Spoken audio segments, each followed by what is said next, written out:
নকশা এবং দেয়ালের খোদাই করা কারুকাজ স্থাপত্যের অসাধারণ উদাহরণ। এটি বাংলার সুলতানি আমলের ধর্মীয় ও সাংস্কৃতিক ঐতিহ্যের প্রতীক। তো সোনা মসজিদ অনেকেই স্থানীয়ভাবে মানে অযৌক্তিকভাবে বলে বসেন যে গম্বুজগুলো সব সোনা দ্বারা মোড়ানো ছিল, সেই জন্য সোনা মসজিদ।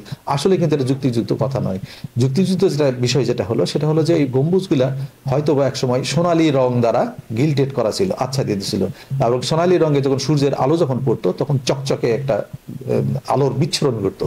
এই মসজিদটা নির্মাণ করেছিলেন আলাউদ্দিন হোসেন শাহ, এবং এটা নির্মাণকাল সম্ভবত 1524 সাল থেকে 19 সালের মধ্যে, 1514 সাল থেকে 19 সালের মধ্যে এই মসজিদটা